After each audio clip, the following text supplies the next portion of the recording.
From performanceriders.com, this is the Parbery Podcast. I'm Nat Foxon, and each episode I challenge World Equestrian Games top 10 dressage rider Brett Parbery to explain and discuss what I call a Parberyism. That's a pearl of wisdom I've written down over the years of working together in our performance riders programs. Brett doesn't know what today's Parberyism is. Let's get into it. Brett, remember a few episodes ago we used a Parberyism that it turned out, you confessed, was stolen from Patrick Kittle. Remember that one? Yeah, I do. Yep. Today I've got another stolen Parberyism. This one is stolen from Ulla Salzgeber, who is an incredible German Olympic dressage medalist. And the stolen Parberyism is, I'm going to butcher this so you can correct me afterwards, right? It's something along the lines of, there will always be riders with bigger trucks and more expensive horses. And you can correct me and fill in the blanks, Brett. What is this one? Yeah, so then she went on to say, but it doesn't matter when you go in the gate, which means, down the centre line. So none of that matters when you go in the competition arena. And that's one of that comment that Ola said to me, and she probably just said it as a passing comment, but it really hit a note with me that, yes, we are in a sport where there will be more expensive horses, bigger trucks, more famous coaches, people with more support around them. But what really matters the most is what you do from the moment you go in the gate at A. And I guess you can draw a comparison into all sporting environments there that don't get distracted by the outside, only focus on the job that needs to be done. And Ulla had a big influence on me when it came to my competition attitude and the way that I approach competitions, and that comment alone really hit a note with me, and I've just always remembered that. Can you take me back to what was happening when Ulla said this to you? Where were you? When was it? Tell me the story. It was fairly early in my career where I just managed to make it into a training squad. So Ulla Salzgeber was brought on by the administration of Australian Dressage around about 2005. In the lead up for the 2006 World Equestrian Games, which were in Aachen, and Ulla was brought on and had agreed to become the Australian coach. And she said this to me in one of those early clinics, and we had some really good clinics with her, and not only her, but just the way in which the clinics were conducted was really good. We all would go to one place, we'd stable there, we would often stay there the whole day. We'd eat together. We'd do video review sessions together, and it was really good. I think one of the highlights of sort of my early career. And I just can't remember the exact time she said that, whether it was in Australia or whether it was when I went over and worked for her in Germany. But whenever it was, I think what she was saying to me is, look, you're young, you're in a country where you're going to have a career, and just remember this. And probably knew that I was doing it from not a lot of backing, and knew that I'd probably come up against things on the way through. And it just really hit a good note with me that no matter what happened, whether I was being supported by really with lots of support from wealthy, financially secure sponsorships or support, or whether I was just riding for someone down the road, it only matters when you go in the gate. And everything you do in your training and in your warm-ups and in your arena familiarization and all of your pre-competition planning has to be focused that when you go through the gate, you're ready to score points. So that's what she was trying to say to me, and she probably didn't realize the impact that it had on me at the time.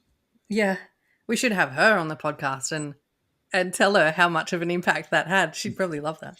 Well, she would have a lot more of those, to be honest. Because Ulla was a person who managed to rise to the top of Germany, which is difficult, as we know. Mm. But she also did it from the opposite end of the country to where the action is happening. Oh, So okay. all of the action in Germany is happening towards the north, the middle and the north, and Ulla came from down near Munich, so she was down the bottom. So she was doing it from a remote location in terms of Germany, and able to compete at the world class level that she got to, and to dominate the way she did. So I'm sure she has a very, very good outlook, and a lot of of those little one liners and mental approach that she could offer to all of us. So there'd be lots of people listen to this podcast who are quite new to your world, actually, and perhaps don't know that much about you or your background. How do you personally relate to this Parberyism? Because people might think, well, it's okay for you, Brett. You've got the big truck and you've got the expensive horses and you've had the famous coaches. So how does that relate to you personally? Look, it relates, and I find myself saying this to my son. None of that matters. Like that's lovely, and it's all nice to have that and have that information and have that cutting edge information from a really knowledgeable coach, or be able to take your horses there in a nice truck. But at the end of the day, none of it matters. What matters is how you perform in the test. So all of that that we just spoke about has to be put into the right places so that you can perform. So if you are getting lessons from the world's best coach, for example, is that information the coach is telling me going through to my riding, is it translatable into the arena or transferable? Is it something that I really have control of to be able to do in the arena? Am I fine-tuning these skills? They're the questions that get asked, because it's one thing to have the lessons from the top coach and have the top coach helping you, but at the end of the day, you've got to be able to go in the test and do it yourself. So I guess the saying that Ulla said to me, it really makes you accountable for going down the centre line and doing what you've trained, and riding the way you've prepared. And I think that's it. Like, at the end of the day, that's where the honesty happens, is in that arena by yourself in front of the judges, in your 6-minute time slot. That's where it all comes out. And of course you can fake it a bit, but as you go up the levels, as we know, the opportunity to fake it is much harder, and the little shortcomings and mistakes will get revealed. Yeah. And that's where I think Ulla was also saying that you make sure that when it's your time to go down that centre line, you are fully prepared, and that's where it counts. We might dig into that idea a little bit more in a second, about how you really can't fake it as it goes up the levels. It really comes down to the quality of your training.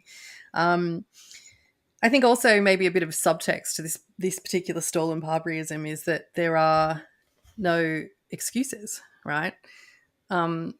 Is it something that you've ever been caught up with, in thinking to yourself or saying to a coach, like, well, I don't have this opportunity, I don't have that opportunity? Or do you see that in others a little bit, that it's a distraction from what we really want to be focusing on? Yeah, I do see it. I mean, I probably have been guilty of it at some point. I guess one of the reasons why that also hit home to me too is the mentorship that I grew up with my father. He always said that, unless you're getting the maximum out of your horse, and you really can honestly say that you are, you can always improve. So until you're getting that, stop looking over the fence, like stop looking at other people and just focus on you. So I guess Ulla's comment on top of that philosophy just made me always think, well, at the end of the day, my job's just to get the most out of this horse that I can. So that's where I'm going to put my energy. So as much as sometimes it is human nature to wish and aspire and look over and see someone doing really well and wish you were that person, you go, well, hang on, what am I actually doing to make myself better? And that sobers you up very quickly and makes you realize, well, am I doing the most? Possibly not. And what can I do? So yeah, that's probably the time. But I do notice that behaviour in some riders, and I think the saying that I've only learned recently, which I love, is, and I actually have said this a few times to myself and to other people, is that the someone who's successful and has a really good mindset for being, for trying to achieve their best, will always find a way. Whereas if you don't have that mindset, but you're still competing but you're not really of that mindset, you'll tend to always want to find an excuse. And so that's the big thing for me, is if I've got the right mindset, if I make myself have the right mindset, I'll just keep trying to find a way. But if my mindset is not right, I'll be finding excuses. And if I'm finding excuses, it's pretty much a sign to say to me, hey, your mindset's not right. You've got to fix that. And that's where it starts. It all starts with me, to have the right mindset, the right attitude towards training and competing, and it all starts with me. Just a quick message from us. If any of the ideas discussed today resonate with you and you'd love to dive deeper, head over to performanceriders.com. There's a bunch of free content for you, and there's loads of opportunities as well to work with us by enrolling in one of our training or mentoring programs. performanceriders.com.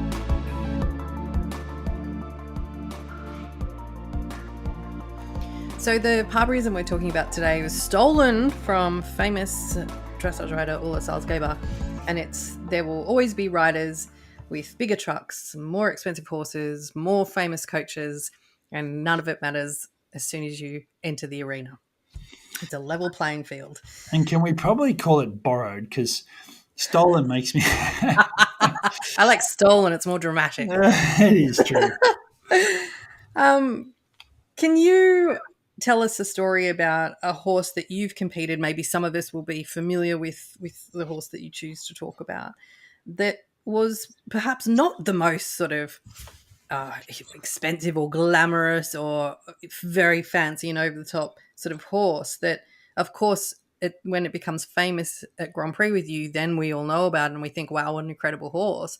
But in fact, maybe it wasn't always that horse, and that came out through the development of the sport. Can you think of one to give us an example of? Yeah, I mean, I've got to be careful because you don't want to say someone had a bad horse, but to be totally honest, the fancy, flashy horse really only appeals to someone who's not that educated when it comes to dressage. Like, what the educated eye will always be attracted to is the correctness of something. So the correctness of training, the correctness of posture, the correctness of a half halt. The flashy stuff, the fancy, flashy, obvious things, that generally just appeals to those probably without the educated eye. So I'll go on to say there that my two most successful horses that I've had through my stable that have taken me the furthest were both Australian bred, and they were both owned by their breeders all the way through their career. And they weren't fancy, flashy, imported superstars. Of course, I've ridden plenty of those. I've had lots of those horses that have come through the stables, but it just so happens that the two most successful horses I've had were both born in Australia, bred in Australia, from European bloodlines, so not Australian bloodlines, but born and bred here, and owned by their breeder all the way through. So what that tells you is they weren't bought because they were fancy. They were bred. And we all know, for those of us who have bred horses, I mean, I've bred horses. I couldn't have bred worse horses if I tried. That's for another podcast episode. Yeah, breeding is a lucky dip in itself. But it just so happened that these two owners, so Susie Duddy and Carolyn Lieutenant, the Duddies and Marheens, and then also Carolyn Lieutenant with another horse, they bred the horse and they followed those horses right through their career, and they believed in them. Mm-hmm. And as did I. We all believed in them. And yes, those horses they were amazing horses when they got to Grand Prix. They were very good. As we know, Victory Salute ended up in the top 10 in the world, and Weltmeiser was in the top 30. He was 32nd in the world at the World Equestrian Games. So, we're talking about horses that really excelled at a good level, international level, but they weren't fancy, flashy horses. And like I said, that fancy, flashy stuff really only appeals to the uneducated. The actual, proper, correct stuff appeals to those who have good eye. And that's what those horses could do. So I would say that they were fancy horses, that they were great horses because they were correct, as opposed to what the obvious see, which is knees up and fancy stuff. Yeah, love that. I think they're great stories for us to hear because it's so inspiring, and we know the horses and we know the finished product, and it's great to know that those horses weren't necessarily winning World Young Horse Championships. They were produced over time in the sport. And of course, there's always going to be horses that are fancy and flashy and very successful young horses that do become very famous Grand Prix horses, but it's not completely essential that that's your starting point. And there are probably more instances of horses that haven't been fancy, flashy young horses, or very, let's call it, famous young horses that there's probably more horses that have come through the levels of training and become famous than the other way around. Yeah. So earlier you mentioned about how as you go up the levels, the results of the evidence of your training, the quality of your training comes out more and more. What do you mean by that? Well, that's where, as we know with dressage, it's I hate saying this term, but you need a horse that's man-made, and I don't. And when I say that, I'm not trying to say that you've got to hold and push them together, but there's no horse that's born that actually knows the Grand Prix stuff. They can do it in the paddock, but to do it on our cues, they don't know it. So we have to then install the aids and install the training and install the development and the balance and all those things and the understanding of what we're asking. So, to use the term man-made or rider-made or whatever you want to call it, they all have to be that, because you can't get them to do it all the Grand Prix by themselves. So, the fact that one horse might have a big, scopy, springy, elastic trot where one has a little short, choppy trot, well, those horses have got to learn the full spectrum of the trots to get through the Grand Prix test. And that's where the training matters. So identifying, that starts right from the start of identifying what is my horse and what is this horse and what are the strong points and what are the weak points, and how am I going to construct a training system that fits around these weaknesses, and with the long-term view in mind. And with that comes a system and a process that you've just got to go through time after time, and not really get that distracted on the way through. And of course, going through the levels and going up the levels, there are going to be plenty of distractions. But if you kind of keep in the back of your mind the whole way, like, this is the horse I'm dealing with, and this is the strengths, and this is the weaknesses, and I'm staying on this path of trying to understand what this horse needs at the end, which is a full spectrum of trots or canter or whatever, then you're more likely to get there to Grand Prix than you are. You're definitely putting the odds in your favour of getting there. And but if you do get a bit distracted, like through the horse's career, and start really pushing for stuff that the horse already does well, and you don't attend to some of these weaknesses, you will end up with some shortfalls in your training later on. And the Grand Prix test, it's there to reveal your weaknesses.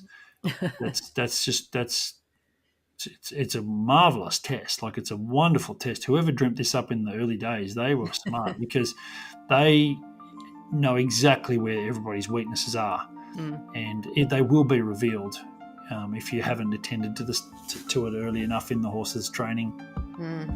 Absolutely love that. A great sort of philosophical chat, and of course talking about the finished product Grand Prix horse, and it has absolutely nothing to do with the size of the truck, how famous the coach is, or how expensive the horse was. Wrapping it up and circling back to our original stolen or borrowed Parberyism from Ulla. And don't get me wrong, all of that can help, but right. it's certainly not what makes it happen, what makes the success happen. Yeah. Great chat. Thank you very much. Thank you.